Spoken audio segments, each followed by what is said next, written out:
And I tried hard to be proud of my service, but all I could feel was shame. And racism could no longer mask the reality of the occupation. These were people, these were human beings.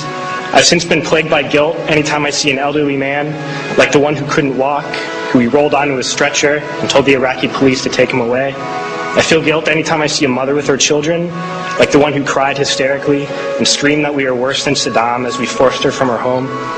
I feel guilt anytime I see a young girl, like the one I grabbed by the arm and dragged into the street. We were told we were fighting terrorists. The real terrorist was me, and the real terrorism is this occupation. Racism within the military has long been an important tool to justify the destruction and occupation of another country. It has long been used to justify the killing, subjugation, and torture of another people. Racism is a vital weapon employed by this government.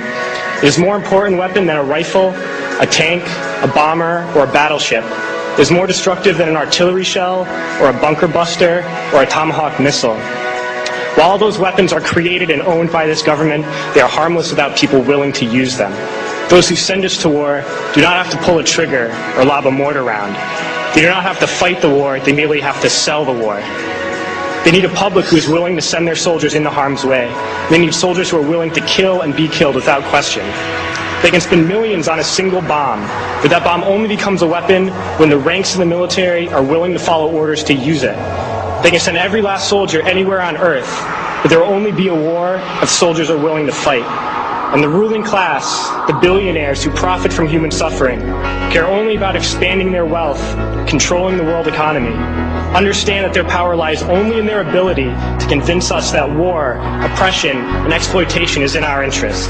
They understand that their wealth is dependent on their ability to convince the working class to die to control the market of another country. And convincing us to kill and die is based on their ability to make us think that we are somehow superior. Soldiers, sailors, Marines, airmen have nothing to gain from this occupation. The vast majority of people living in the U.S. have nothing to gain from this occupation. In fact, not only do we have nothing to gain, but we suffer more because of it. We lose limbs, endure trauma, and give our lives. Our families have to watch flag-draped coffins lowered into the earth. Millions in this country without health care, jobs, or access to education must watch this government squander over $450 million a day on this occupation.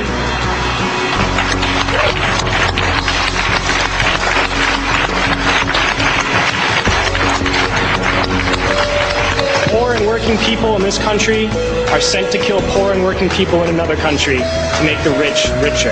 And without racism, soldiers would realize that they have more in common with the Iraqi people than they do with the billionaires who send us to war.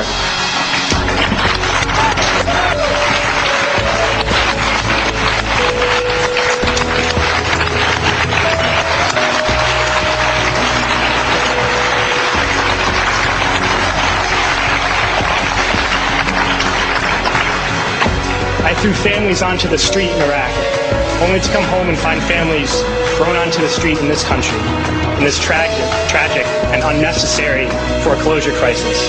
We need to wake up and realize that our real enemies are not in some distant land. They're not people whose names we don't know and cultures we don't understand. The enemy is people we know very well and people we can identify. The enemy is a system that wages war when it's profitable. The enemy is the CEOs who lay us off from our jobs when it's profitable. It's the insurance companies who deny us health care when it's profitable. It's the banks who take away our homes when it's profitable.